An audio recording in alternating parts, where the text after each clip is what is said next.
Hey, Hey, how are you? I'm doing great. How are you? Great, great, great. Everybody, welcome to the Life, Love, and Money Show. Woo! So we're back. Every Thursday. This is so much fun for Jen and I. I'm so excited to be here with my buddy, Jen. She is my buddy. She is a phenomenal money coach. She is an author. She is an entrepreneur. She's an amazing speaker. Woo, woo, woo! It's Jen Fontanilla. Yes, and I am always thrilled to be here. And I want to introduce my lovely and amazing co-host, Dr. Summer Watson. She is the founder of Core Women production coaching company. She's a doctor of psychology, has extensive experience with for-profit and nonprofit companies, and she is also an author and an incredible coach. And just such a pleasure to always be here with you because you have such a wealth of knowledge to share with our audience. So thank you. Thank you, Jen. And I am so happy that you out there are here with us. We are so excited to be here answering your questions. This is a half an hour free coaching, and I'm so excited about it. So let's get right to it. And we have some great questions. And by the way, if you miss part of this, you can go to YouTube, the Life, Love, and Money page, and you can #watch the replay. So as we're doing this, throw up your likes, throw up some thumbs, throw up some question marks, throw up your comments. We want to hear from you. We are so excited about being here because this is for you, and we get your questions and we try and answer them. And if we don't know something, we will get back to you. So let's do this. Absolutely. Let's go. Okay. So first question, and this one's for Jen. What impacts the credit score and how can I improve my score? Oh, yes. I love this. It doesn't matter how many times we talk about this because it really does impact so many people. I think when I run into people that need help, this one is one of those big ones. You would think it was, retirement planning and all these other things. While those are very important, most people are experiencing problems with debt and also getting organized. And so before we think about what is it that we can do in terms of how do I make my score better? How do I, navigate through this? I think it's important to understand what are the different areas that comprise making up the score. Okay, so I'm going to break it down. There's 5 different things you want to pay attention to. And the first one is the payment history. 35% of the score, your credit score, is based on your credit history, your payment history, meaning, are you on time? Do you pay the bills? Do you even, do you keep, there's a grace period. Do you keep getting those fines, that $35 late fee? You have to pay attention to when those things are happening because you're not on top of it. And your score will take the biggest hit. So this one is a huge area that you need to stay on top of. The next one is 30% of the credit utilization. And basically what that means is how much of the available credit that you have are you using? So for example, let's say you have a Visa card and there is $1,000 of available credit on it. Are you using $50 here and there and paying it off in full every single billing cycle, every pay period? Or are you maxing out the card all the way up to 1,000 and constantly carrying that balance over to the next month? And so typically you want to stay under 30%. So let's go back to our example. If your card has $1,000 of available credit, you want to stay under 300. Okay, because if you start going over that and you keep carrying that balance, that kind of activity is going to hurt your score. So 30% is that magic number. If you can go lower than that, great, but try not to go over that. The third area is 15%, and that's the length of your credit history. And the credit history has to do with, how long have you had the card? So maybe you applied for something and you got this Visa card 6 months ago. It's pretty new. It's a baby. Or have you had this card for 5 years, 7 years, and you've had it and you've been really good with making your payments on time? That's what we're talking about when we're talking about the length of the credit history. And the reason why it's important is because it gives the creditors, it gives whoever's looking at your history to see if they will approve you for something in the future. Let's say if you're applying for a car, let's say you're applying for a home loan, they need to be able to look at an extensive period of time to see how you've behaved, to see how well you treated your credit. And so that's why it's important to make sure you aren't cutting up the cards that you've had a really long period of time for, because that's another question I get from her, like, well, should I keep this card? My first question is, well, let's take a look first, like, how long have you had it? Right. And it's a good amount of time, 5 years or so, you don't want to get rid of that one because that's true. That's true. I have another question though, too, Jen. Yeah. So say for instance, you've had a card and you use like two of your main cards. So I use like my Visa, and I use my Chase, and maybe my Discover card, right? Mm-hmm. And then I have a Bank of America card, and I have all these. Some of these cards date back to when I was in college, because that's when I started getting these cards, right? Yeah. So some of those have zero balance. I don't use them, and I don't really care about those. So then what do you do with those cards? Do you just let them go because you really don't ever use them? Or do you have to use them like occasionally? Yeah, I think at some point, it's good to do, an audit. Okay. And, if you really haven't used it, either you're going to shut it down, or what ends up happening is the credit card company will realize, okay, this person has had no activity in the last, couple years. And actually that happened to me. I had this one little card, and they didn't even give me one gave me a letter, another one just shut it down. They just wow. Canceled it. I think I got a letter in the mail that like, yeah, you have like no activity, and we decided to cancel it. So it wasn't that big of a deal. I had other ones that had longer history anyways. Right. But sometimes the credit card company will do it for you. But the thing too is it's also dangerous, to have like so much available. Let's say you have 1,000 here, a $5,000 card here, a $3,000 card over here. And that looks really bad. So, at some point you kind of have to consolidate. It's not good to have like 8 different ones. And especially if you're not using it, but it's more smart to just have like some major ones like a Visa, Amex, Discover, the major, what we call major trade lines. Yeah. Have those. And then, because the next one, the 10%, the next one on the list is 10% credit mix. Okay. So you want to make sure that you have a good mix, meaning, okay, do you have some major trade lines? Do you have a mortgage? Maybe you have an auto loan. So there's a nice different range of what kind of credit is available to you. What kind of credit have you applied for?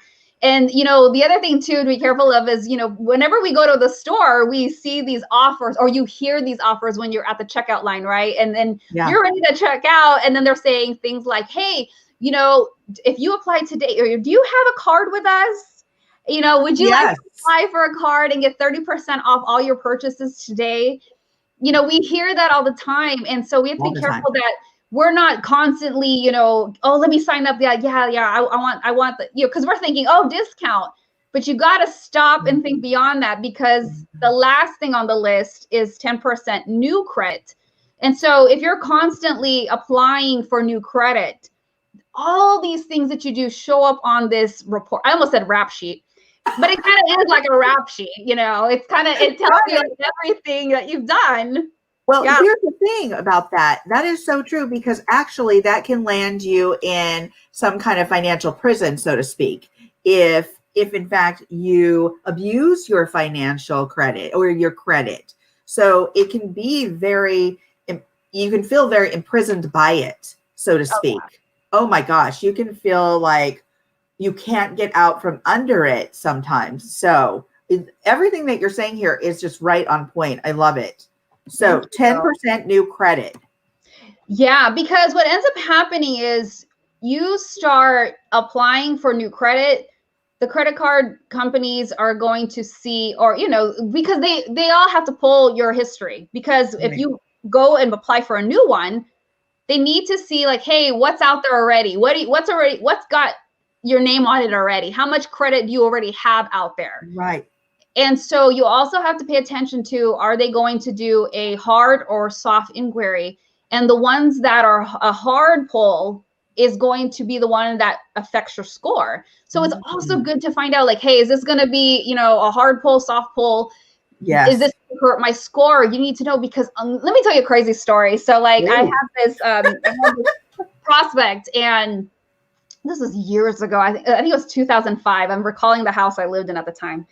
And I remember him and the wife, they had nothing happening. They really needed a lot of help in terms of like planning properly.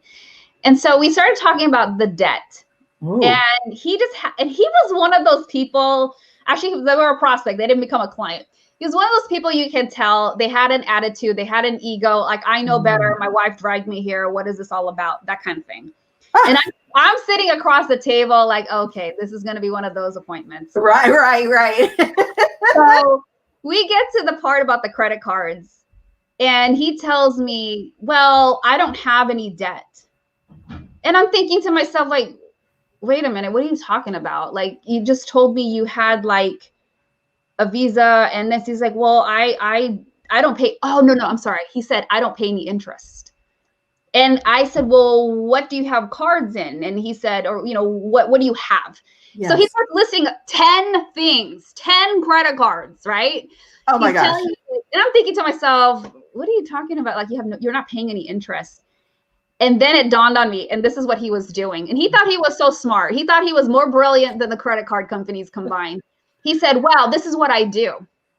If I get a new application, I just take the money from one credit card and transfer the balance to another one. I open another card and then I just transfer it. And then when the 6 months are up, then I transfer it to another one. I'm like, so you have 10 credit cards and you think you're just constantly paying 0% in interest because you just keep transferring it. And that's what he was doing. That was his big, amazing financial plan. Oh no. Oh yeah. No. That is frightening. I was trying not to laugh because I wanted to laugh because it was the ego. It was the ego of this person who was not open-minded to get help. Right. But kind of felt like, well, yeah, I know what I'm doing. I'm the one pulling the wool over everybody's eyes. And I'm just like, dude, you're just transferring balances. Ooh, that is some tough stuff. So how did you actually penetrate that ego? I didn't. That person did not want to do anything. Right. You just get, unfortunately, you want to save everybody, but you just can't. You really have to come. And I know you know this as a coach yourself. Yeah. I'm sure you have your own stories. Sure. We can't help people who don't want to help themselves. I can lead you to the water, but I can't force you to drink it. And with him, and I felt so bad because the wife really wanted to get their ish together. But unfortunately, he was the one that had the ego. He was the one that was in control, and it just never happened. And so, that whole thing I don't know whatever happened. They didn't do anything moving forward with me, but I could tell he was just so full of ego and attitude that I was just like, oh my gosh. And I tried to explain what was happening. You could just tell in his posture and the way his face was, like, he was just like, I'm not having this. He's like, I'm going to keep on doing what I'm doing because I'm smart. And I'm just like, okay, dude, whatever. Oh my gosh. Oh my goodness. Well, that is a tough position. We can't change people, but we can give them the elements. We can give them the tools. We can give them, and who knows, he may have walked away with, his ego might have been like very strong at that table, but he might have walked away with a bit more information than he realized. And he might have, hopefully that sunk in, because as much as we think that we might know it all, we just don't. It's impossible. And that's why it's so important to look to some professionals, do your research to understand what your question is in the first place so that you can get the answers to it. It might change over time, but at least you'll have the tools and the knowledge and the information to go to the right sources, to go to the right books, to go to the right people, as you said, to maybe make an impact, make a change, make a difference in your life, be it financial or otherwise. Yeah, absolutely. So, but those are the 5 areas that you want to pay attention to when it comes to your credit score. And basically, in summary, I would say pay attention to, are you on time? Are you making those payments, on time? Are you, never be late, and do as much as possible to pay off the balance in full before the next billing cycle. Pay attention to how long you have the cards. You know, Right. be careful that you don't cut or cancel one that you've had for a very long time. And, you know, also pay attention to the credit mix in terms of like the different various types of credit that you have available to you in Yeah. your possession. And then also be very careful that you are not saying yes to, especially because the holidays are coming up. Be very careful. Yeah. If you're doing in-store shopping, you're going to be really tempted. Like, oh, wait, if I get 30% off, I might be able to buy more. No. Yes. Be careful. You're going to get Yeah. hit up with all these credit card offers, this in-store card, you know, purchases 30% off, whatever it is. Be very careful that you just be disciplined and say no, because all those things affect your credit score. And so if you keep it under control and stay disciplined, you can keep your credit score healthy and maintain it. Absolutely. Such great tips. Bravo. And again, you can find this if you're just now watching this and you came in late, you can find this as a replay on YouTube on the Life, Love, and Money channel with Summer and Jen. All right, let's move on to the second question we have today. That is great. So thank you, Jen, for all of that great information. You're welcome. Thank you. So let's move on to the second question because we got about 13 minutes here. I think this question kind of takes that time. It's kind of a deep one. So it does. It does. So excited. Go ahead. Go for it. Okay. You did good on this one. I am thinking about, so this is the question. I am thinking about asking my girlfriend to marry me, but I don't want a big wedding. And I know she talks about a big wedding all of the time. I have seen all of these shows on the issues a big wedding can cause. So what do I do? Do I get married or not? Holy cow. Whoa. So when I saw this question, it wasn't so much like about the question itself. It was getting a little deeper than that, because I think if you look at this question, you can go, well, of course, you know, you're going to get married and blah, blah, blah. But wait. I want you to take a step back here. Is this really about the big wedding, or is this about getting married? And those two things are distinctly different. So when you ask this question, by no means am I going to answer this question, but I am going to give you a few steps or some things to think about here. So although your girlfriend talks about this big wedding, this, you know, gala, this event, have you actually talked to her about marriage? And which is very, as I said, which is very different than a wedding. So my suggestion would be, and I think this is really important, and sometimes this is the biggest question. This is overlooked many times, but my first step would be to suggest be clear about your intentions. But before you can know your intentions, understand your values. Mm-hmm. Understand how your values align with your significant other. So I'm talking about commitment, marriage, love, communication, what you value, money, what that looks like for you. I'm not saying not to get married, but know your values and how they align with your partners. I think this is their first step. Because many times we're not asked that when we're growing up. What do you value? You know, what are your values? We're taught to value things, but do we walk in alignment with those values? That can be distinctly different as well. So the next step would be, once you understand your values about marriage, love, commitment, and how your values might align with your partners, then I would have a chat about your values and how they align with her commitment, marriage, love, communication, what her values are, how she values this, how she values, you know, these particular subjects or areas in her life, and money as well.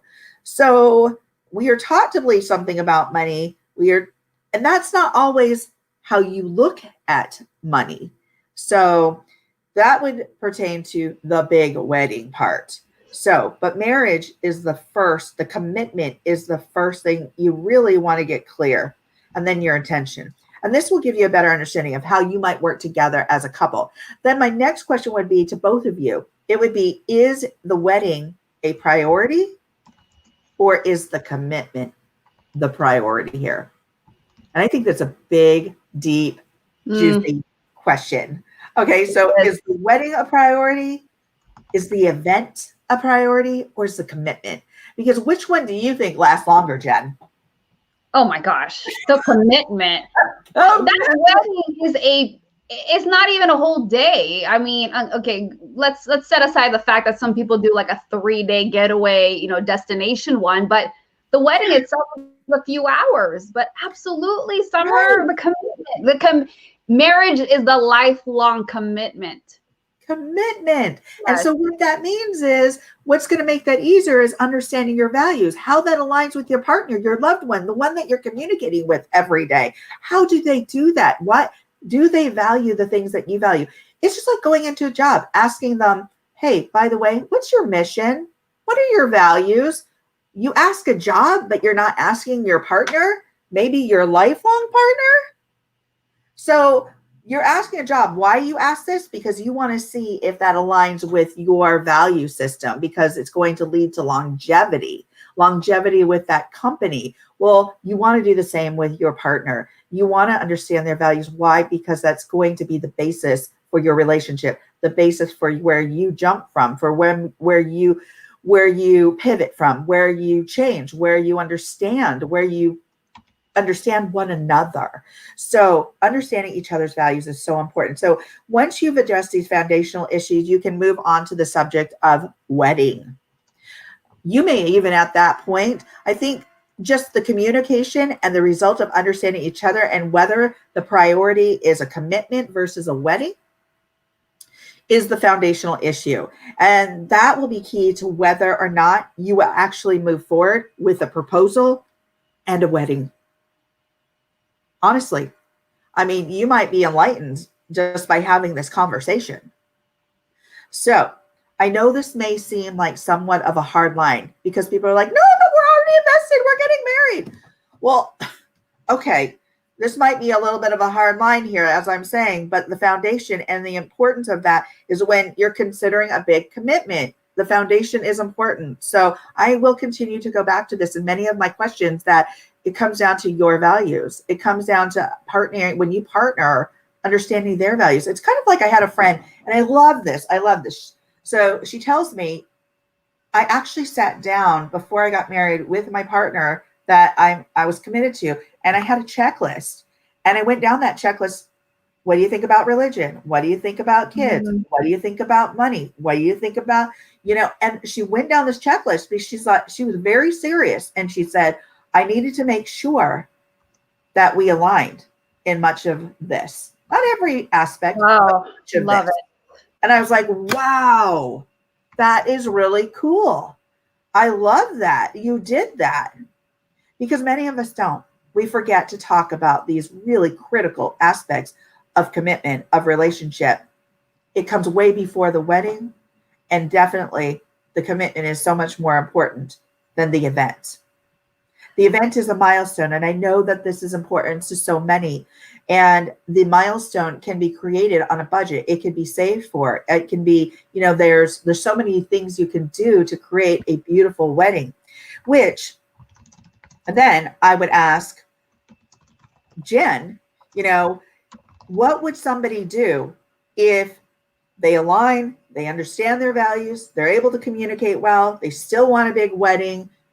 At this point, I would say that would be, so you would want to talk to somebody who does financial planning, because not only are you looking at the actual event, but you're looking at the bigger picture. So to have the beautiful event, to look at the bigger picture, you may want to consult somebody before you actually pursue that wedding and planning that wedding, and understand what your budget looks like and understand what you can put away for and how long you want to save for that.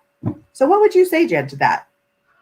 Oh my goodness. Yes, that's actually really, really great advice, what you just said about planning ahead of time when it comes to the money.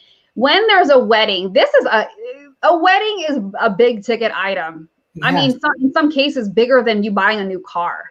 Oh, yes. I was just looking up the average cost of a wedding in the United States based on statistics from last year, 2019, is about $33,000.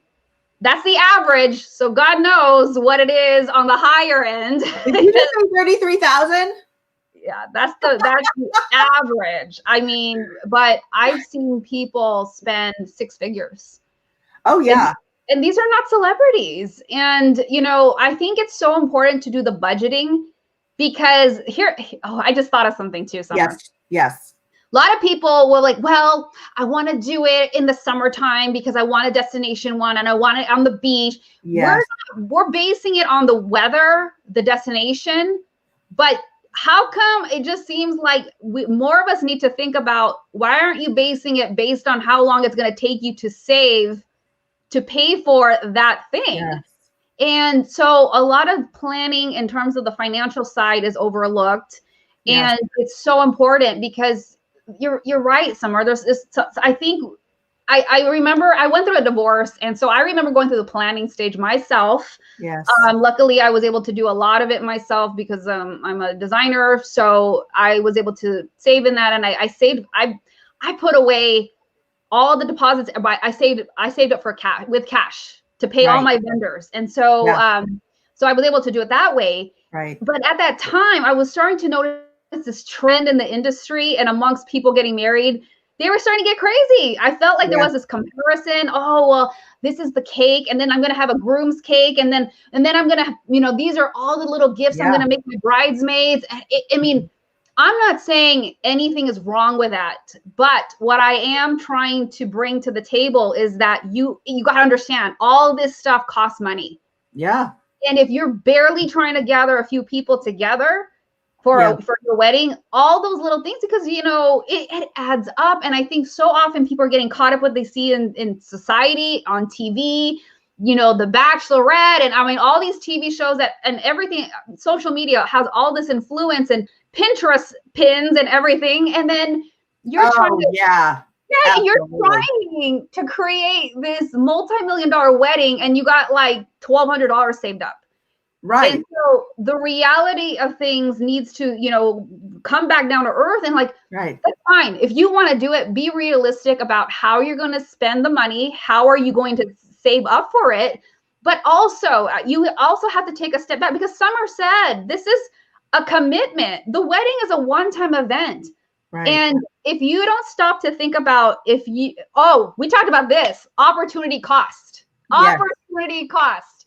Yes. If you choose to spend the $33,000 or $50,000 on the wedding, what is the opportunity cost?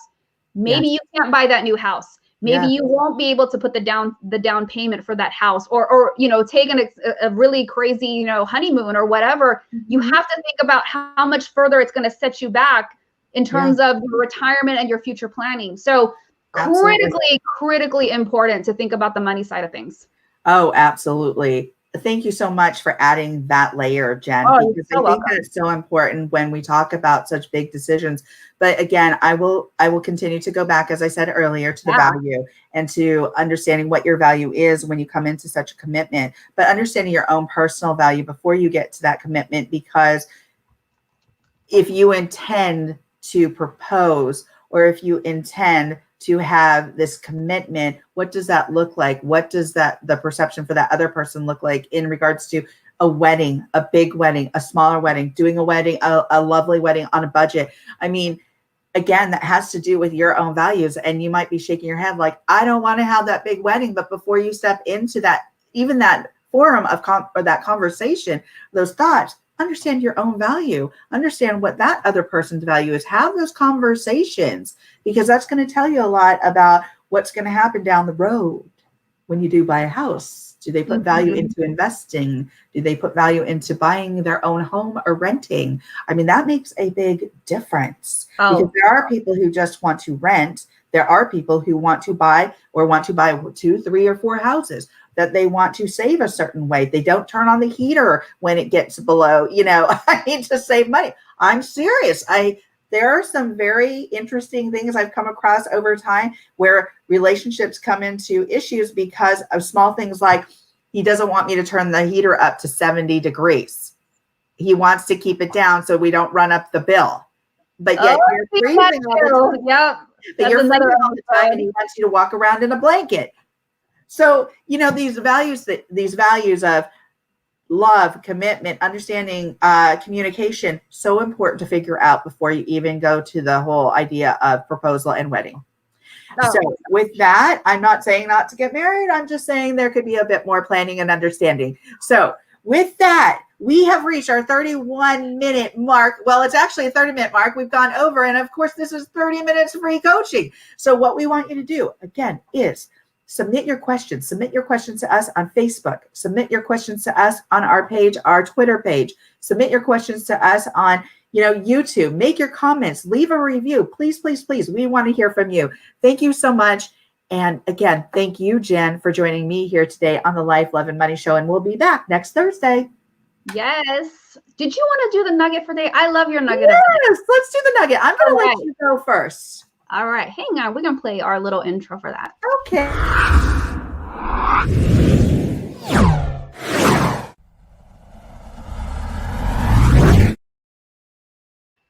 Okay. So I wanted to simply say, I think the nugget of the day is I'm going to, piggyback off what you said.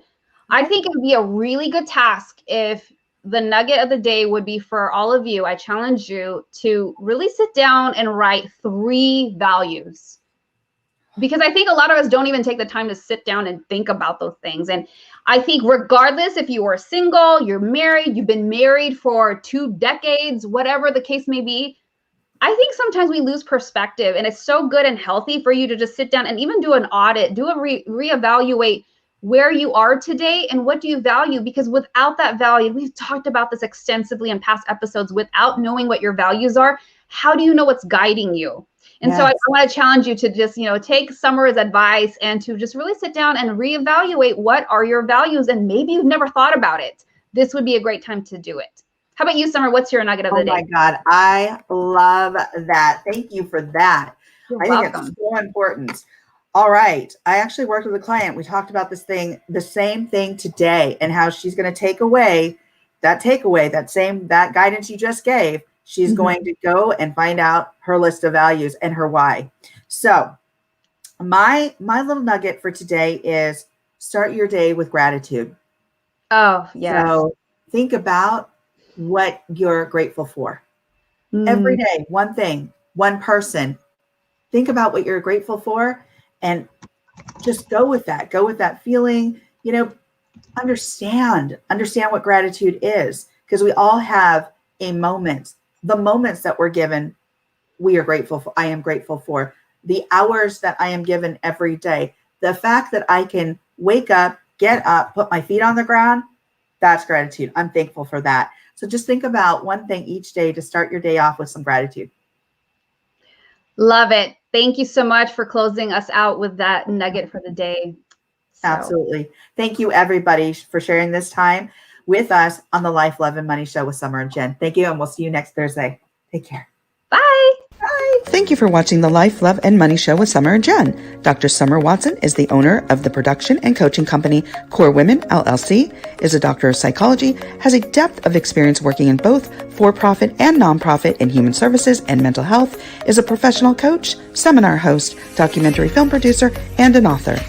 Jen Fontania is a former financial advisor and now a certified money coach, speaker, and has published 6 books. She has worked with organizations such as the Walt Disney Company, Warner Brothers, Target, Goodwill, and the U.S. Air Force. She loves working with women and helps them master their money and mindset to empower them to build the ultimate life without worrying about money. Join Summer and Jen every week as they go live on the Life, Love, and Money Show on Instagram, Facebook, Twitter, YouTube, and LinkedIn.